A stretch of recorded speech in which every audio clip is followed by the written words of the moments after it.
जय हिंद दोस्तों, आप सभी कैसे हैं। मैं आशा करता हूँ आप सभी अच्छे होंगे और अपनी पढ़ाई को बेहतरीन ढंग से कर रहे होंगे।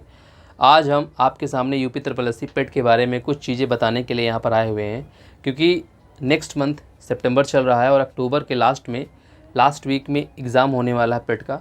जैसा कि आपको बच्चों पता है, आप कहीं ना कहीं 2021 में 2022 में एग्ज़ाम दिए होंगे, 2023 चल रहा है। क्योंकि 2021 में जब एग्ज़ाम हुआ तो 2022 में उसकी वैकेंसी कुछ आई, कुछ पेंडिंग में पड़ी रही किसी कारणवश। मैं उसमें भी चर्चा करूँगा क्या ऐसा रीज़न रहा, कौन से ऐसे एग्ज़ाम कौन से ऐसी मतलब उसमें वैकेंसी हैं जो अभी तक नहीं आई हैं, आने की संभावना है, या 2022 में एग्ज़ाम हुआ वो 2023 में क्या उसकी वैकेंसी आएंगी कि नहीं आएंगी। ठीक है। और मैं आपको ये भी बताऊंगा कि 2019 की जो वैकेंसी थी वीडियो की, यूपी ट्रिपल एस सी जो वीडियो की वैकेंसी एग्ज़ाम कराया था, उसकी भी वैकेंसी अभी जो उसकी भी दोबारा एग्ज़ाम हुआ, क्यों हुआ, सारा मैं आपको आज के इस वीडियो में बताऊंगा। ये सारी जानकारी, बेसिक जानकारी मैं देने के लिए आया हूँ।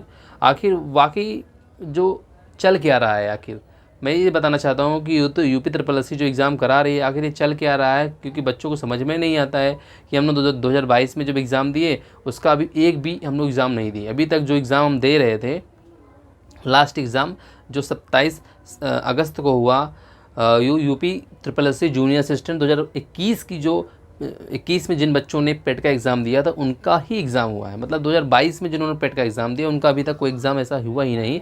होने की आने वाले समय में मतलब संभावना है। 2023 का आ चुका है और 24 में, तो समझ में नहीं आ रहा कि कब किसका होगा, कि 2023 वालों का 25 में होगा कि 26 में होगा। ऐसा सबको संभावनाएं बनी हुई हैं।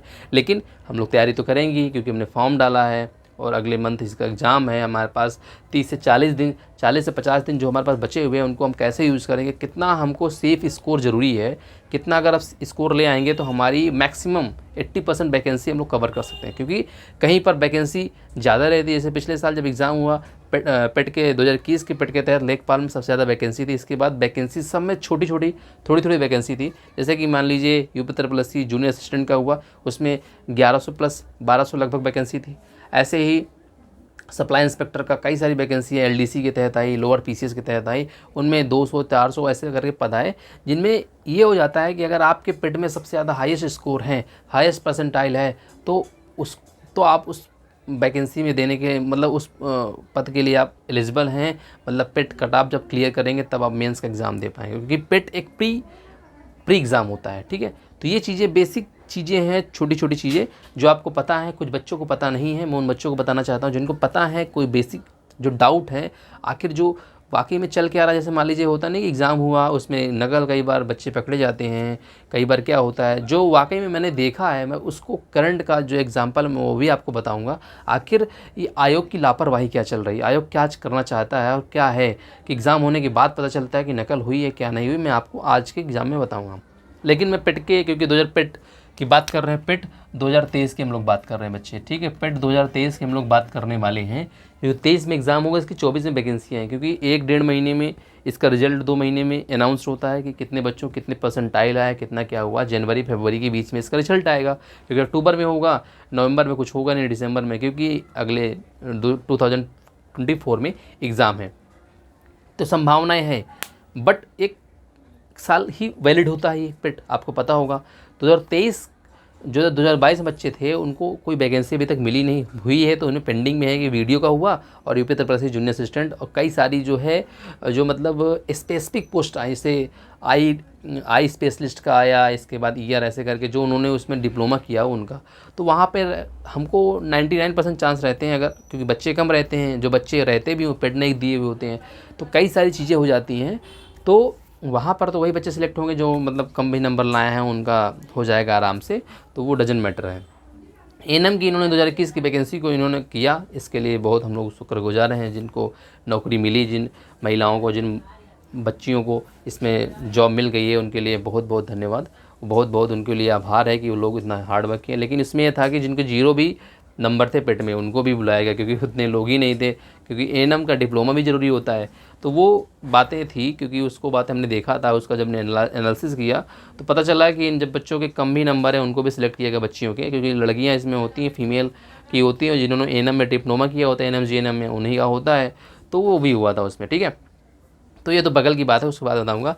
2000 यूपी ट्रिपल एस सी थोड़ा सा आप यहाँ पे मिस्टेक देख रहे मतलब थोड़ा सा आपको भद्दा दिख रहा होगा, लेकिन यूपी ट्रिपल पेट 2023 के एग्ज़ाम के बारे में बात करने वाले हैं। जो 40 से 50 दिन बचे, कैसे अपने आप को जो है प्रिपेयर करेंगे, कौन कौन से टॉपिक इंपॉर्टेंट हैं, कौन कौन से स्कोरिंग है जिसमें से हमको 100 में 100 मतलब अगर उसमें 20 है तो 20 में 20 भी ला सकते हैं। डिपेंड करता है आप कैसी प्रैक्टिस किए हुए हैं। ठीक है, हम सारे टॉपिक पे डिस्कस करेंगे, टॉपिक देखें कौन कौन से टॉपिक है। टॉपिक बड़े हैं, सिलेबस बड़ा है, लेकिन आपको कतई नहीं घबराना है, क्योंकि मैं आपको 2021 और 22 का जो पेपर का पैटर्न था, कैसा क्या था, कैसा ट्रिपल ने पूछा था, सारा मैं आपको बताऊंगा, क्योंकि मैं उस चीज़ को देखा हूँ, मैंने उस चीज़ को एनालिसिस किया है। इसके बाद मैं आपके सामने आया हूँ बताने के लिए। भले काफ़ी दिन बाद आया हूँ, लेकिन मैंने एक अच्छी से एनालिसिस की है और मैंने जाना है कि क्या है और कैसा 2023 का पैटर्न होने वाला है, क्योंकि 2021 और 22 में काफ़ी डिफरेंस था, और 2023 में क्या होने वाला है ये भी मैं आपको बताऊँगा। ठीक है, तो सबसे पहले मैं आपको, जनरली सब लोग को सिलेबस पता होता है, क्योंकि क्या होता है कि जब भी आप लड़ाई में जाएँ तो उसकी स्ट्रेटजी जरूर पता होनी चाहिए, उसके बारे में पता होना चाहिए कितने सैनिक हैं, कहाँ पर युद्ध होने वाला है, उनके पास कौन कौन से आर्म्स हैं। जब तक आपको पता नहीं होगा आप युद्ध में मत जाइए, आप वहाँ पे जाएंगे तो हार जाएंगे, क्योंकि आपको उनकी बारे में पता होना चाहिए कि क्या आखिर होने वाला है। वैसे एग्जाम में जाने से पहले आपको सिलेबस ज़रूर पता होना चाहिए कि आप पढ़ रहे हैं, हिंदी आ रहा है, अंग्रेजी पढ़ रहे हैं, हिंदी आ रहा है, हिंदी में कौन कौन से टॉपिक आ रहे हैं, क्योंकि इतना बड़ा सिलेबस है कि आप इमेजिन नहीं कर सकते। जैसे यूपीएससी वाले बच्चों की बात करें तो उनको जो है सिलेबस जो होता है उनमें मुंह में रटा होता है कि GS1 में क्या होगा, GS2 में, 3 में, 4 में क्या होगा, ऐसे में कौन कौन से टॉपिक इंपॉर्टेंट हैं, कौन कौन से आए हुए हैं, क्योंकि वो लोग वही चीज़ पढ़ते हैं। क्योंकि ज़्यादा पढ़ना हमको हमें नौकरी लेना है, ज्ञान तो हमको हो गया, हमको समझदारी हो गया, हम सब कुछ लेने बैठेंगे तो फिर क्या ही मतलब रहेगा। हमको हर चीज़ स्पेशलिस्ट नहीं बनना है। ठीक है, हमको बस इस पे मतलब वो नॉलेज चाहिए जिससे हम एक नौकरी, एक जॉब पा सकें। क्योंकि आज की जिस जनरेशन हम लोग चल रहे हैं, जो बच्चों की डिमांड है, मैं नहीं बोल, जो बच्चों की डिमांड है, जो हम सबकी डिमांड है कि हमको अनएम्प्लॉयमेंट नहीं, बेरोजगार नहीं रहना, रोज़गार प्राप्त करना है। जैसे अच्छा खासा अगर रोज़गार मिल गया तो अपनी लाइफ सेटल हो जाएगी, हमारे पेरेंट्स की जो इच्छाएं हैं, जो सपने हैं वो पूरे हो जाएंगे, और आने वाली जनरेशन हमारी सुखी रहेगी और अच्छी से रहेगी। ये हम चाहते हैं। तो उसी में डिस्कस करने में मतलब ये सब इसलिए बता रहा हूँ ताकि आपको पता होना चाहिए। ठीक है, सिलेबस में आखिर आपको पढ़ना क्या है। तो पहला टॉपिक प्रारंभिक मैथ आती है, बड़ी इजी मैथ रहती है बच्चों। ये मैथ के मैं क्वेश्चन आपको बताता हूँ। 5 to 7 क्वेश्चन बहुत खींच के रहते हैं। ठीक है, 5 to 7 बहुत खींच के रहते हैं। ठीक है, कभी कभी 10 भी हो जाते हैं, मतलब ये डिपेंड करता है। जब 2021 में एग्ज़ाम हुआ इसका तो उसमें 8 क्वेश्चन थे, अभी जो 2022 में एग्ज़ाम हुआ तो उसमें 6 क्वेश्चन थे। तो मतलब डिपेंड करता है, और उसमें शिफ्ट वाइज, क्योंकि एक दिन में होता है, कभी इस बार तो 2 शिफ्ट में हुआ 2022 में, तो डिपेंड किया कि आपका शिफ्ट कौन सा है और आपका डे कौन सा, क्योंकि 2 दिन में हुआ, 3 शिफ्ट में, 6 शिफ्ट में, क्योंकि बच्चे ज़्यादा रहते हैं तो शिफ्ट बदलनी पड़ती है, और क्या कहते हैं दिन भी अगर 1 से 2 दिन हो जाता है। तो डिपेंड करता है कि बच्चे, सेंटर, काफ़ी चीज़ें हो जाती है। क्योंकि इस बार जब एग्ज़ाम हुआ इतना भागा दौड़ी थी, इतना ट्रेनों में दिक्कत थी, क्या ही बताएं। आपने देखा होगा बच्चों जो देने गए होंगे एग्ज़ाम, जो पेरेंट थे उस समय, उनको कितनी प्रॉब्लम हुई, कितना दिक्कत हुई, दूर दूर सेंटर सबका। तो 5 to 7 प्रारंभिक गणित की बात करता हूँ। भारतीय इतिहास, ठीक है, इंडियन हिस्ट्री में कुछ क्वेश्चन इंडियन हिस्ट्री के आते हैं, कुछ राष्ट्रीय आंदोलन, मतलब इन दोनों को मिला के आप समझ सकते हैं 7 क्वेश्चन इसको मान लीजिए। मतलब इंडियन हिस्ट्री, मेडिवल हो गई, एंशिएंट हिस्ट्री हो गई, इसके मॉडर्न में ही ये भारतीय राष्ट्रीय आंदोलन आ जाएगा। इसके बाद भूगोल के 2 से 3 क्वेश्चन रहते हैं। भारतीय अर्थव्यवस्था के 3 से 4 क्वेश्चन हो जाते हैं। नॉर्मली क्वेश्चन रहते, ज़्यादा हार्ड क्वेश्चन नहीं रहते हैं। ठीक है, नॉर्मली क्वेश्चन रहते हैं। जैसे कि पूछ लेता है कि हमारी भारतीय अर्थव्यवस्था कैसी अर्थव्यवस्था, ऐसे करके क्वेश्चन आते हैं।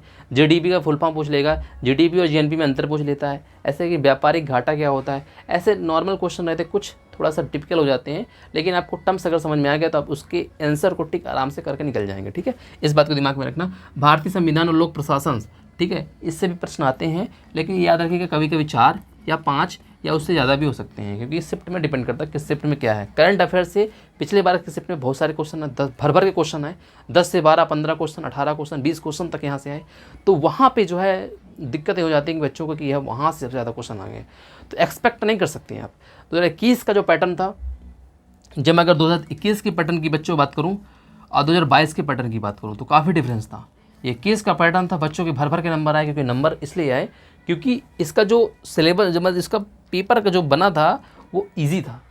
ठीक है, अगर कंपेयर में 22 से करूँ, 22 से 2021 इजी था, क्योंकि उस समय नया नया था, किसी को कुछ पता नहीं था, सब लोग ऐसे ही गए थे, तैयारी करके गए थे, किसी को कुछ पता नहीं, क्योंकि पहली बार इसने 2021 में कराया था, तो बच्चों को पता नहीं था, बच्चे बस तैयारी करके गए थे, तो उनके अच्छे नंबर आए। लेकिन जब उसको पता चला कि बच्चे काफ़ी टैलेंटेड हैं तो उन्होंने जो है, क्योंकि नंबर ऑफ़ फॉर्म भी बढ़ गए थे, नंबर ऑफ एप्लीकेशन बढ़े, क्योंकि 2022 में ज़्यादा नंबर की ज़्यादा लोगों ने अप्लाई किया पेट के लिए। तो जब 2022 में उसने थोड़ा पैटर्न चेंज किया, थोड़ा चीज़ें बदली, जो लोग एक्सपेक्ट करते थे उससे कई अलग चीज़ें पूछी गई, जैसे करंट अफेयर्स सबसे ज़्यादा मात्रा में पूछा गया, तो वहाँ पे चीज़ें अच्छे करंट अफेयर्स पूछे गए, तो वहाँ पे बच्चों के दिमाग में रहा, वहाँ पे फिर परसेंटाइल बच्चों का स्कोर भी कम रहा इस बार 2022 में। तो ये चीज़ें हैं। अब यहाँ पे एक्सपेक्ट कर सकते हैं 2023, क्योंकि बच्चे ऑनलाइन पढ़ते हैं, सबको उनको भी पता है कि बच्चे ऑनलाइन पढ़ते हैं, सारा चीज़ उनको पता होता है। ये तो है नहीं कि इनको उतना ज्ञान है, उनको नई नई लेटेस्ट चीज़ें ज्ञान होती है कि चंद्रयान 3 में कौन सा लॉन्च व्हीकल्स यूज किया गया था, ठीक है, लैंडर रोवर था, ऑर्बिटर था कि नहीं, मतलब जो नॉर्मल चीज़ें बच्चे आजकल मीडिया के द्वारा सोशल, जो बच्चों पढ़ते भी नहीं हैं वो रील्स शॉर्ट्स के माध्यम से उनको पता चल जाता है, क्योंकि रील्स शॉर्ट देखते रहते हैं, तो उनको यहाँ तक नॉर्मल जनरली नॉलेज तो वो नहीं पूछने वाले हैं, ठीक है। तो 2023 भी ऐसा ही कुछ होने वाला है कि पेपर का पैटर्न ना ईजी होगा, ना ही बहुत हार्ड होगा, मॉडरेट होगा, लेकिन कुछ अच्छे प्रश्न ही पूछे जाएंगे, जिससे बच्चे जो है एक्सपेक्ट ये ना करें कि बहुत ईजी प्रश्न आने वाले हैं। बहुत ये रहेगा कि आप 21-22 को अगर एनालिसिस कर लें तो 2023 में अगर एक्सपेक्ट करते हैं तो आपके 60 क्वेश्चन अगर मान लीजिए आ भी गए तो 20 क्वेश्चन अगर 80 लाना है आपको, 80 का अगर आपको टारगेट है तो आपको कुछ हार्ड वर्क करना पड़ेगा, कुछ स्पेशल करना ही पड़ेगा, क्योंकि 60 और 70 तो पॉसिबिलिटी है कि अगर 60 40% ला रहे हैं, 70 10% इसमें 70 10% ला रहा है, तो अगर 80 लाना है तो 20, अगर 5% भी लड़के लाएंगे तो समझ सकते हो कि यहाँ तक इस बीच में 70 से 80 के बीच में आपको हार्ड वर्क करने पड़ेगा, क्योंकि सारे बच्चे 70 से 80 ला पाएँ ऐसी पॉसिबिलिटी नहीं है। 5 से 8% बच्चे ही 70 से 80 क्रॉस करते हैं। अगर 80 से 90 की ओर अगर बात करूँ मैं तो 2 से 3%, 4% बच्चे रहते हैं, ज़्यादा बच्चे नहीं रहते हैं, क्योंकि वही बच्चे रहते हैं जिनको ज़्यादा एक्सपीरियंस होता है,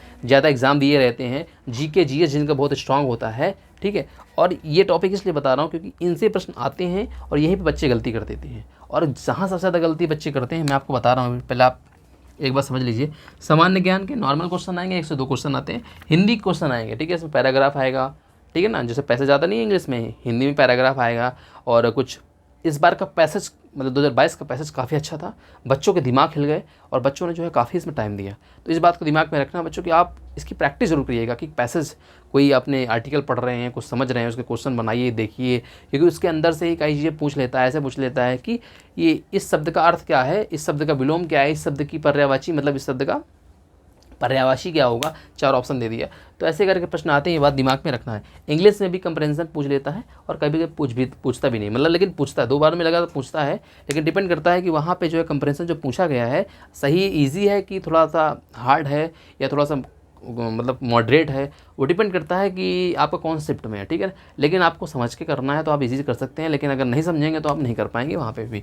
तो सामान्य हिंदी, यहाँ पे मैंने इंग्लिश बताया, इंग्लिश के भी प्रश्न आते हैं, ठीक है, एंटोनिम्स सिनोनिम्स, कुछ इडियम फ्रेजेस आ गए, ठीक है, पैसेज आ गया, तो 10 क्वेश्चन वहाँ से हो गए, 10 से 15 क्वेश्चन हिंदी में हो जाते हैं।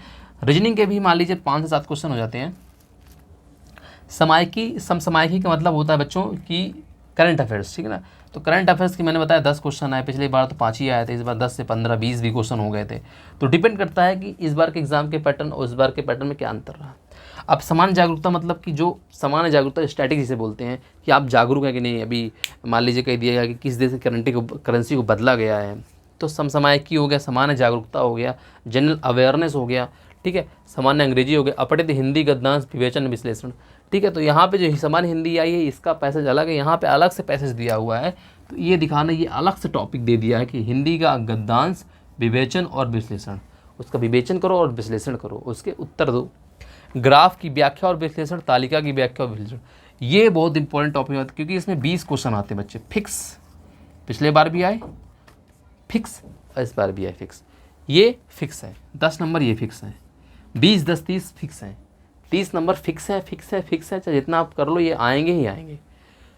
20 नंबर कहीं नहीं जाने चाहिए बच्चों। 10 नंबर में अगर पैसे आप सही से पढ़ें 30 नंबर तो यहाँ से हो गए आपके, 30 नंबर हो गए। मैंने कहा ना 60 नंबर तो 40% बच्चे इसलिए पाए जाते हैं क्योंकि 20 नंबर यहाँ, लेकिन इस बार गलती बच्चों ने ग्राफ में बहुत कर दी, इसीलिए परसेंटाइल गिरा, क्योंकि ग्राफ जो है जिसे DI बोलते हैं बच्चों, DI बच्चों ने थोड़ा सा उसको वो ले लिया, क्या ले लिया मतलब थोड़ा सा हल्के में ले लिया कि ऐसा होने वाला नहीं है, शायद ना हो। तो बच्चों मैं बता दूं DI को बच्चों ने हल्के में लिया। अब हल्के में लेने का मतलब, हल्के में लेने का मतलब ये आता है बच्चों, 1 मिनट में थोड़ा सा डस्टर भूल गया। हाँ, तो बच्चों मैं बता रहा था DI को बच्चों ने उन्होंने हल्के में ले लिया। अब हल्के में लिया तो हल्के में गए। मैं खुद बताता हूँ बच्चों की आपको अच्छी सी प्रैक्टिस करनी चाहिए। मैं नहीं बोलता कि आप बैंकिंग लेवल की आप DI की प्रैक्टिस करो, मैं DI की प्रैक्टिस बोलना, बैंकिंग नहीं, लेकिन अच्छी प्रैक्टिस करो। SSC CGL CSL वगैरह की जो बैंक DI आती है वैसी DI कम से कम आप 200-300 क्वेश्चन आप अभी एक DI रोज़ करिए। DI मैंने यहाँ बताया ना, DI यहाँ पे देखो ग्राफ पाई चार्ट में आती है, पाई चार्ट, इसके बाद आएगा बार ग्राफ में आएगा, लाइन ग्राफ में आएगा। जिन बच्चों ने नहीं कहा, जिन बच्चों ने नहीं पढ़ा है, मैं सबसे पहले ये 20 नंबर आपको कवर कराऊंगा। मैं आपसे प्रॉमिस तो नहीं करूंगा क्योंकि मैं हमेशा प्रॉमिस करता, मतलब पिछले बार किया था तो, लेकिन उसको पूरा नहीं किया, इसके लिए मैं सॉरी कहता हूँ आपसे। लेकिन इस बार मैं आपको बताना चाहूँगा बच्चों को DI का मैं पाई, बार और लाइन, कैस्केड फॉर्म आता है उसको ज़्यादा दिमाग लाइन रखना है, और इसका टेबुलर फॉर्म, टेबुलर ग्राफ। तो ये पाई, बार, लाइन, 3 से तो बहुत आते प्रश्न आएंगे, समझना है। और उनकी लैंग्वेज समझना बहुत ज़रूरी है बच्चों, क्योंकि लैंग्वेज अगर समझ नहीं पाते बच्चे सबसे ज़्यादा, और सबसे ज़्यादा बच्चों ने टाइम इस बार 2022 में कहाँ दे दिया था, अपठित गद्यांश में, क्योंकि समझ में नहीं आ रहा था कि आंसर कौन सा होगा। चारों आंसर ऐसा लगता था चारों सही है। यहाँ टाइम 2 घंटे का टाइम है आपके पास, उसमें आपको आपका OMR शीट भरनी भी है। अब मोटा वाला पेन आपको ले ही जाना है बच्चों, ठीक है, वो तो आपको एग्ज़ाम टाइम बताया जाता है, आपको पता ही होगा। तो ये चीज़ रखना है। तो टाइम मैनेजमेंट बहुत जरूरी होता है। आपको आधा घंटे, मैक्सिमम आधा घंटे, और मिनिमम आपको 15 मिनट तो देना ही है। 15 मिनट तो आपको देना ही है, आपको भरने के लिए उसमें 15 मिनट। तो 1 घंटा 45 मिनट जो आपके पास बचा उसमें आपको करना है। मैं तो कहता हूँ 1.5 घंटे में आप करके आधा घंटे इसको करिए, फिर बाकी जो बचते हैं उसको 15 मिनट में कर लीजिए, क्योंकि अगर भरेंगे नहीं तो उसके नंबर कहाँ से मिलेंगे आपको। MR भी भरना जो बहुत जरूरी होता है ना। तो ये तो DI बहुत इंपॉर्टेंट, मतलब 20 नंबर आपके मिल जाएंगे अभी, अगर आप समझ गए और सही से आपने इसके क्वेश्चन की प्रैक्टिस कर ली तो बच्चों DI में 20 नंबर तो कहीं गए नहीं। और अपठित गद्यांश प्रैक्टिस कर ली 30-40 गद्यांश, मतलब पैसेज की, 10 नंबर यहाँ से गए नहीं। सामान्य अंग्रेजी आती है, जनरल अंग्रेजी आएगी, ठीक है ना। ऐसे नॉर्मली पूछ लेगा, जेनरसिटी क्या क्या कहते हैं, जेनरस का क्या होता है, उदार होता है, तो नोबल हो गया। तो इसका क्या होगा कि पूछ लेगा कि सिनोनिम्स क्या होता है। नॉर्मल सिनोनिम्स पूछता, ज़्यादा हार्ड नहीं पूछता है, क्योंकि पिछले बार भी इसकी बार भी, तो उसमें सिनोनिम्स एंटोनिम्स तो हार्ड नहीं रहते। आप ये ना सोचिए कि SSC लेवल का पूछेगा, हार्ड पूछेगा, अभी तक नहीं पूछा, लेकिन आप पढ़िए, हो सकता है इस बार थोड़ा सा अच्छे क्वेश्चन पूछ ले। तो इस बात को दिमाग में आपको रखना है। तो ये चीज़ें मैं इसलिए बता रहा था, अगर आपको 80 स्कोर कर लिए आप इस बार, सेफ स्कोर आपका 80 रहेगा अगर, तो संभावना इस बार है, क्योंकि लेखपाल का फेज़ 1 का रिजल्ट क्लियर हुआ है, फेज़ 2 का रिजल्ट अभी आने वाला, मतलब फाइनल रिजल्ट आने वाला है। अगर आ गया तो अभी वैकेंसी 5 से 6,000 वैकेंसी भी और हैं, क्योंकि इसमें चकबंदी लेखपाल है, कुछ अन्य सामान्य जो लेखपाल ऐसे चलता है, ये लेखपाल सिविल लेखपाल, मतलब नॉर्मल जो सामान्य लेखपाल, ऐसे लेखपाल जो होता है नहीं, जो राजस्व लेखपाल जिसे बोलते हैं, तो चकबंदी लेखपाल और राजस्व लेखपाल है। संभावनाएं कि 2023 में जो एग्ज़ाम होगा उसकी 24 में वैकेंसी इसलिए आएंगी, क्योंकि कहीं ना कहीं हर आदमी का स्वार्थ होता है। पॉलिटिकल रीजन से अगर मैं बात करूं तो 2024 में चुनाव है, लोकसभा का चुनाव, बहुत बड़ा चुनाव है। आपको पता होगा कि अपने यूपी में सबसे ज़्यादा सीटें हैं, ठीक है, लोकसभा की 80 सीटें हैं, तो एक वेटेज है, ठीक है। तो ये रहता है कि सबकी अपनी यहीं पर, मतलब जो इस समय सत्ता पे है उनकी निगाह है, और सबको पता है कि हम लोग यूथ हैं सबसे ज़्यादा, यूथ को प्रलोभन देना है, नौकरी चाहिए हमको और कुछ नहीं चाहिए, हमको नौकरी चाहिए बस। हम ये नहीं पूछते आप क्या है क्या नहीं क्या, हमको नौकरी चाहिए। और आपका काम तो हम देख ही नहीं, सबसे सही है क्या, सही है क्या नहीं सही है, आप जो कर रहे हैं सही कर रहे हैं, अभी तो कोई गलत नहीं है। तो वो लोग नौकरी ज़रूर देंगे, मतलब इस बार 2024 में प्रलोभन देंगे, भाई नौकरी 25-26 तक खींचे, लेकिन वो देंगे, ठीक है। तो हो सकता है संभावना 10-15 हज़ार वैकेंसी आ जाए, 20 हज़ार आ जाए, तो डिपेंड करता है कि आपका स्कोर कैसा है। और इसके बाद स्पेसिफिक चीज़ें भी रहती हैं। तो 80 अगर स्कोर रहेगा तो अच्छी वैकेंसी, अच्छी अगर पोस्टें आएंगी तो वहाँ पर आप एलिजिबल होंगे, क्योंकि यही पेट ही क्या होता है बच्चे, पेट ही क्या होता है आपका, प्री कहलाता है। पेट क्या कहलाता है बच्चे, प्री। अगर प्री में आपके अच्छे नंबर हैं, प्री, और जब आप दूसरा एग्जाम देने जाते तो उसे मेंस कहते हैं, ठीक है। प्री अब 80 है तो आप कोई भी एग्ज़ाम आराम से देंगे, ठीक है ना, लोअर PCS आ सकता है। तो अच्छी वैकेंसी आती है प्री में, 80 नंबर अगर आ गए तो स्कोरिंग 30 नंबर तो आपके यहीं से हैं। 50 नंबर के लिए तुमको बताऊंगा कैसे कैसे करना है। 30 नंबर में बस थोड़ा सा हार्डवर्क है, बाकी 50 नंबर में मैं बताऊंगा कहाँ कहाँ से अच्छे से नंबर तुरंत मिल सकते हैं। 50 नंबर तो आपको यहीं मिल जाएंगे। 10 नंबर अगर जो बच्चे थोड़ा सा हार्डवर्क करेंगे वो 60 नंबर हो जाएंगे। 20 नंबर के लिए आपको थोड़ा सा हार्डवर्क करना पड़ेगा, मतलब चीज़ें थोड़ा सा समझ के चलनी पड़ेंगी, क्या है क्या नहीं, कॉन्सेप्ट थोड़ा क्लियर करना पड़ेगा। क्वेश्चन का इस समय हो सकता है पैटर्न बदल जाए, क्वेश्चन रहेगा वैसे, लेकिन क्वेश्चन पूछने का पैटर्न बदल सकता है, ठीक है ना। बाबर कौन था नहीं पूछेगा, बाबर के पुत्र की वाइफ का नाम क्या था पूछ सकता है, ठीक है ना। बाबर के पुत्र की कब्र किसने बनवाई थी, ऐसे करके प्रश्न मतलब थोड़ा सा कॉम्प्लिकेटेड पूछ सकता है, ठीक है ना। इस बार जैसे यूपी ट्रिपल एस सी का एग्ज़ाम हुआ उसमें फतेह शब्द आया था, फतेह कर लेंगे हम, तो फतेह उस समय जो है मुग़ल काल के दौरान शब्द यूज हुआ था, लेकिन पिक्चर में हम लोग कई बार सुनते हैं फतेह शब्द, फतेह हो गई फतेह, वहाँ भी उर्दू और फारसी 2 शब्द था, बच्चों को कन्फ्यूजन उर्दू और फारसी में हुआ, ठीक है। प्रश्न पूछने का तरीका समझिएगा बच्चों, क्योंकि इस बार का जो एग्ज़ाम लगातार पूछ रहा है यूपी ट्रिपल एस सी, वन विभाग का रहा हो चाहे जूनियर असिस्टेंट का रहा हो, तो उसका पैटर्न बहुत अजीब व गरीब रहा। बच्चे जो पढ़ते हैं उससे कहीं ऊपर प्रश्न पूछता है, कहीं अच्छे प्रश्न पूछता है, ये मुझे बहुत अच्छा लगा। और ये आने वाले एग्ज़ाम में इसका प्रभाव देखने को मिलेगा, 100% मिलेगा बच्चों, इस बात से आप कतई घबराइएगा नहीं, ये देखने को मिलेगा। पिछले वाले जितने भी एग्ज़ाम दिए हैं 2022 और 23 के बीच में, जितने भी exam UP triple S C ने कराए हैं पेट के बाद, उनको आप एनालिसिस करिए। वीडियो के एग्ज़ाम तो बढ़िया गया एग्ज़ाम, इस बार बहुत अच्छा एग्ज़ाम पूछा गया, भले ही उसमें जो धांधली हुई पकड़े गए जो झंझट है वो मैं बता रहा हूँ अभी। तो ये चीज़ जो आपको बता रहा हूँ बार बार चीज़ें इसलिए बता रहा हूँ क्योंकि मैंने उन चीज़ों को समझी है, इसलिए आपको बार बार चीज़ें बता रहा हूँ कि आप इसको कतई आप नज़रअंदाज ना करिए कि आसानी से चीज़ें निकल जाएंगी, पेट तो निकल ही जाएगा। कुछ लोग बोले पेट तो निकल ही जाएगा, पढ़ रहे हैं हो जाएगा, आसान नहीं, पढ़ना पड़ेगा, नहीं ऐसे करोगे ना निकल नहीं पाओगे बेटे, जो है नंबर नहीं अच्छे आ पाएंगे और एक भी वैकेंसी नहीं मिल पाई, पूरा साल ख़राब। अगर आप UP triple S C UP में रह के जॉब करना चाहते हैं, अच्छी जॉब पाना चाहते हैं, तो आपको 80 नंबर लाना पड़ेगा, तभी आप क्वालिफाई अच्छी वैकेंसी के लिए, क्योंकि ऊपर की वैकेंसी क्रीम वैकेंसी रहती हैं और कम वैकेंसी आती हैं, कम पोस्ट रहती हैं तो ज़्यादा नंबर होना चाहिए आपको, और कम बच्चे एलिजिबल होते हैं। UP triple S C junior assistant में 73 या 4 ऐसे कैसे कट ऑफ गई 2021 की, और 42,000 बच्चे बुलाए गए, 1200 पोस्ट भले हैं, 42,000 बच्चे बुलाए गए। तो कंपटीशन जितना बच्चे कम बुलाए जाएंगे उतना ज़्यादा कंपटीशन कम होगा, लेकिन वो जो बच्चे बुलाए जाएंगे वो क्रीम बच्चे होंगे, ये बात दिमाग में रखिएगा, ये लुप्पू जुप्पू बच्चे नहीं जाएंगे, तो ये दिमाग में रहेगा। यूपी ट्रिपल एस सी का मैं थोड़ा सा आपको चीज़ बताना चाहता हूँ। इसकी कुछ चीज़ें हमको अच्छी नहीं लगी कि लेट एग्ज़ाम कराना, और इसका जो ये रहा है कि यूपी ट्रिपल एस सी का जो मैंने यूपी ट्रिपल एस सी का जो बच्चों ये रहा है कि इसने एग्ज़ाम तो कराया, सारा चीज़ अच्छे से कराया। अभी यूपी ट्रिपल एस सी ने जूनियर असिस्टेंट में एग्ज़ाम कराया, 27 अगस्त को कराया इसने, एक शिफ्ट में कराया, फर्स्ट शिफ्ट में, ठीक है। फर्स्ट शिफ्ट में एक शिफ्ट में एग्ज़ाम था, ओनली 1 शिफ्ट में, ठीक ना, ओनली 1 शिफ्ट, एक शिफ्ट में एग्ज़ाम था, और जूनियर असिस्टेंट का एग्ज़ाम था।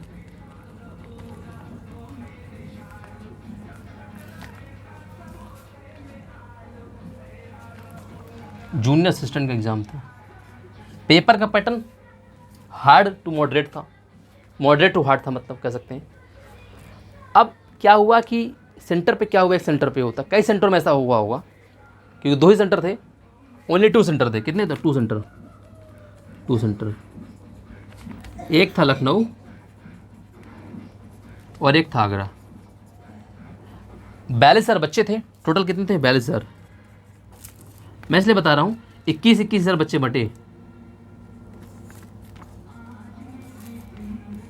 सेंटर बहुत सारे थे, मतलब कॉलेज बहुत सारे थे। मैं इसलिए बता रहा हूँ क्योंकि वहाँ पे एग्ज़ाम हॉल में क्या ऐसी घटना घटती, एक दोस्त ने बताया मुझको कि वो दोनों एग्ज़ाम दे रहे हैं अगल बगल, क्योंकि सीटें छोटी थी उस स्कूल कॉलेज की, इसलिए इंसिडेंट इसलिए बता रहा हूँ। आप जागरूक रहिएगा, आप अपने हक़ के लिए लड़िएगा। आपको अगर कोई गलत ठहराता, अगर आप गलत नहीं हैं तो आप अपने हक़ के लिए लड़िएगा बच्चों। आप ये मत सोचिएगा कि नहीं आपको कोई डरा रहा धमका रहा, पुलिस वाले 2 हैं, दरोगा है या आपको मार देंगे, आपके ऊपर एलिगेशन लगा, नहीं, आप अपने हक़ के लिए लड़िएगा। आपको डर लगेगा लेकिन आप डरिएगा नहीं। तो क्या वो बच्चे कि एक शिफ्ट में एग्ज़ाम, मॉर्निंग शिफ्ट में एग्ज़ाम है, ठीक है, एग्ज़ाम 2 घंटे के एग्ज़ाम, आपको पता है 9 से 12 एग्ज़ाम है। अब ये क्या करिए कि एग्ज़ाम स्टार्ट हुआ, 1 घंटा 50 मिनट कंप्लीट। अब उनको पता चलता है कि वहाँ पे कोई फ्रॉड, कोई लड़का बैठा हुआ है जिसने जो है दूसरे के नाम से अपने आप को एग्ज़ाम देने आया हुआ है।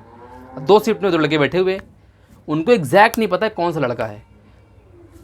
सबसे बड़ी गलती आपने यहाँ कर दी कि आपने 1 घंटे 50 मिनट तक आपको ये नहीं पता, 2 बार आपने स्कैन किया, आपने आँख से स्कैन करवाया, फ़ोटो स्कैन करी, उसका QR स्कैन किया, कितना झंझट किया आपने, लेकिन क्या है फिर भी वो आपकी आँखों से कैसे निकल गया। सबसे बड़ा पॉइंट ये है, कैसे आपकी आँखों से वो निकल गया बंदा। और 1 घंटे 50 मिनट उसने एग्ज़ाम दे भी दिया, पूरी अपनी जो है हमारे भर भी दी, और लास्ट में 10 मिनट में आप पता करते हैं कि वो लड़का जो है फ्रॉड है, उस लड़के ने जो है गलती से जो है दूसरे के नाम से आया वहाँ पे पेपर देने। इतना आपका स्लो काम है। ऐसे अन्य एग्जामों देखने में क्यों नहीं मिलता? क्योंकि आपने कहीं ना कहीं आयोग की गलती है। आयोग इतनी सतर्कता क्यों नहीं बरतता है? कैसे, किस कंपनी को उसने एग्ज़ाम देने को दे दिया, टेंडर दे दिया? आपने एग्ज़ाम खुद कराना है तो आप किसको दे देते हैं? जो वेरिफिकेशन करते हैं, कौन है वो? गलती उन्हीं की है, लेकिन वहाँ नहीं। अब आए लड़के, जिसने गलती करी नहीं उसको पकड़ लिया। भाई जिसको आपने पकड़ा उसको पकड़ लिया, उसकी कोई गलती नहीं, लड़का बेचारा परेशान, उसको ले गए खुश। बड़ी अच्छी बात है कि उस लड़के ने सारी OMR भर ली थी, अपने एग्ज़ाम सारे क्वेश्चन मार्क कर दिए, सारे क्वेश्चन को भर लिया था, और बच्चे को ले गए। 4 पुलिस वाले हैं, उस घबराया बच्चा। लेकिन बच्चा थोड़ा तो घबराया, लेकिन जब उसको बैठाया गया तो उसने अपने हक की, उसने सोचा कि मैं घबरा क्यों रहा हूँ, मैंने जब गलती नहीं करी। अगर आप गलत नहीं है तो आप अपने हक के लिए लड़िए, जहाँ पर भी हों। क्या होगा? कानून है, कानून को हमने बनाया है, हम कॉन्स्टिट्यूशन के अकॉर्डिंग कानून चलता है, कानून अपने मनमानी नहीं करेगा। CCTV कैमरा हर जगह चल रहे थे, उस बच्चे ने अपनी आवाज़ उठाई कि आखिर मुझे हो क्या रहा है, और लड़ा थोड़ा सा। वो जो कांस्टेबल थे, दरोगा थे, उनसे थोड़ा सा उनसे झड़प हुई उसकी। बात में उसकी जो है थोड़ा सा बात हुई, मतलब उनसे बोला कि ऐसा क्या चल रहा है, उनसे थोड़ा बहस हो गई उसकी। उन्होंने कहा शांत बैठिए, आप कार्रवाई होने दीजिए। तो अगर लड़के को डर इसलिए था क्योंकि उसने कुछ किया नहीं था, उस थोड़ा सा घबराया, लेकिन उसने अपने हक के लिए लड़ा, आवाज़ करी, सब लोग आए देखे। बाद में उस लड़के की गलती नहीं निकली, और उसके बगल वाले की गलती, तो बगल वाला फ्रॉड ही था। तो आपको चीज़ें देखना है ना, आप वेरिफिकेशन करते हैं, आप सब करते हैं, और आपकी नज़रों से निकल के 1 घंटा 50 मिनट एग्ज़ाम दे देता है, इसके बाद आप पता करते हैं। और उसी टाइम एक कॉल फिर आती है, UP SSC हेडक्वार्टर लखनऊ की बात है, वहीं से फिर कॉल आती है कि एक फलाने नाम का लड़का है, वो भी एग्ज़ाम देगी, उसका भी यहाँ पे जो है क्या कहते हैं, वो भी मतलब गलत तरीके से एग्ज़ाम देने आया हुआ है। अब लड़के बाहर आ गए, अब किसको पकड़ोगे भैया? एग्ज़ाम हो गया, कॉपी जमा हो गई, बाहर लड़का आ गया, निकलने वाले हैं, अब आप पता कर रहे हैं कि नहीं, ये गलती है, नकल है, ये है वो। तो ये गलतियां हैं। आप स्टार्टिंग पकड़िए और वेरिफिकेशन के समय पकड़िए, 2 बार वेरिफिकेशन करते वहाँ नहीं पकड़ पाएँ। तो ये गलतियाँ मैं समझा रहा हूँ बच्चों की, ये मतलब आयोग ये गलतियाँ किससे करवाता है, कैसे होती हैं गलती, मुझे खुद नहीं समझ में आ रही हैं। क्योंकि वहाँ पे टेंडर दिया जाता है, वेरिफिकेशन वाले टेंडर होते हैं, एक कंपनी होती है जो वेरिफिकेशन करने का काम करती है। मैंने वहाँ पे देखा, मतलब वहाँ बच्चा बता रहा था कि वहाँ पे वेरिफिकेशन करने वाली कंपनी होती है, तो उनसे गलती कैसे हो गई? आप उनके ऊपर कार्रवाई कर बैठाइए, जाँच करवाइए कि आखिर गलती कैसे हुई, क्या उनके टेबलेट में, क्या उनके स्कैनर में गलती थी, कौन सी कंपनी से उन्होंने स्कैनर खरीदा जिसमें गलतियाँ थी, या किस कंपनी ने कैसा क्या किया। तो आपको सारी जाँच करनी चाहिए। जाँच करने के बाद आपको पता करना, फेयर एग्ज़ाम होना चाहिए। क्योंकि जिस बच्चे को, मान लीजिए आप किसी गलती से किसी बच्चे को पकड़ रहे हैं, उसके ऊपर नेगेटिव प्रभाव पड़ता है, दूसरे बच्चे गलत सोचते हैं उसके बारे में, मान लीजिए उसके साथ कुछ हो गया, तब मैं इसलिए बता रहा हूँ बच्चे कि ये इंसिडेंट मैंने देखा, मुझे बहुत बुरा लगा, और मैं इसका अपोज करता हूँ। ठीक है बच्चे? तो पेट का ये नहीं बोलता हूँ कि पेट गलत है, कुछ नहीं है, मतलब उनका पैटर्न जो गलत है, अगर पकड़ा जाता है तो एग्जैक्ट पकड़िए, स्टार्टिंग पकड़िए ना। आप इतना 4 स्टेप और वेरिफिकेशन में पढ़ाइए, लेकिन बच्चे को पहले ही आप पकड़ लीजिए। जो गलती हो जाए, जो गलत है वो पहले पकड़िए। एग्ज़ाम के बीच से, एग्ज़ाम के बाद में आप गलती, अब लोग पकड़ रहे हैं वो गलत है, फिर कोई मतलब नहीं रह जाएगा, वो हल्ला बोल देगा, कोई लफड़ा हो जाएगा, कुछ ये हो जाएगा, तो उससे बेवकूफ़ी वाला काम है, ये नहीं होना चाहिए। तो यही था पेट का, मैंने आपको बता दिया है। एग्ज़ाम तो मैं आपको DI पढ़ाऊँगा कल से, ठीक है, 1 बाय 1 पहले पाई चार्ट पढ़ाऊँगा, फिर इसके बाद मैं टेबुलर ग्राफ, और इसके बाद जो है लाइन ग्राफ, 3 कैस्केट वाला बाद में पढ़ाऊँगा, double DI, DDI, double DI बाद में पढ़ाऊँगा, क्योंकि इसके एग्ज़ाम आते हैं, ठीक है। तो ये मैं डाटा इंटरप्रिटेटिंग का जो डाटा वाला है क्वेश्चन, वो मैं आपको कल से पढ़ाना स्टार्ट करूँगा। जो इसकी जैसे हिस्ट्री की हैं, इकोनॉमी की हैं, भूगोल की हैं, भूगोल की मैंने क्लास ऑलरेडी पढ़ा रखी है बच्चों। अगर आप नए हैं तो हमारे चैनल में जाके विजिट करिए, जाके वहाँ पे आपको सारी क्लासें वहाँ पे मिल जाएंगी। इंडियन ज्योग्राफी, वर्ल्ड ज्योग्राफी, आप अगर वहाँ से पढ़ लेते हैं तो मैं 100% 100% दावे के साथ बोल सकता हूँ बच्चे कि आपको ज्योग्राफी में 3 से 4 क्वेश्चन जो भी आएगा आप टिक करके आएंगे, 100% श्योर। वो 4 क्वेश्चन आप मानिए, ज़्यादा से ज़्यादा 15 से 20 क्लासें हैं, आप करिए आराम से और आप करके आएंगे। बाकी क्लासें मैं कराऊंगा, राष्ट्रीय आंदोलन कराऊंगा, भारतीय इतिहास, गणित बाद में कराऊंगा, भारतीय इतिहास, राष्ट्रीय आंदोलन, भूगोल मैं इसको जो है डिजिटल बोर्ड के माध्यम से, जो हमारे पास टैबलेट है उसके माध्यम से मैं कराऊंगा। वहाँ पर डिजिटली मैं कराता था, वैसे मैं PDF फॉर्म में बुक रहेगी नोट्स, उसको मैं प्रोवाइड भी करा दूंगा, आपको समझा भी दूंगा, सारा रहेगा। और कुछ क्लासेज जो रहेंगे DI वगैरह की, ऐसे बोर्ड में हम लोग वाइट बोर्ड में ऐसे करेंगे, जब तक चलता रहेगा। ठीक है, तो बच्चों ये चीज़ें हैं, थोड़ा जागरूक बनिए, अवेयर रहिए और अपने आसपास के लोगों को भी जागरूक करिए। अगर आपको ये जानकारी अच्छी लगे तो अपने दोस्तों को, अपने पड़ोसियों को ज़्यादा से ज़्यादा शेयर करिए। आप इसमें प्यार दीजिए, अपना लाइक करिए, अगर नए हैं तो सब्सक्राइब कर दीजिए, क्योंकि आपका प्यार, आपका सहयोग बहुत ज़रूरी है। अगर ऐसा मिलता रहा तो हम लोग को मोटिवेशन मिलता है और रहता है कि बच्चों को कुछ नया करना है। ठीक है बच्चों, जय हिंद, तब तक के लिए बाय बाय, टेक केयर, फिर मिलते हैं अगली क्लास पर, बाय बाय।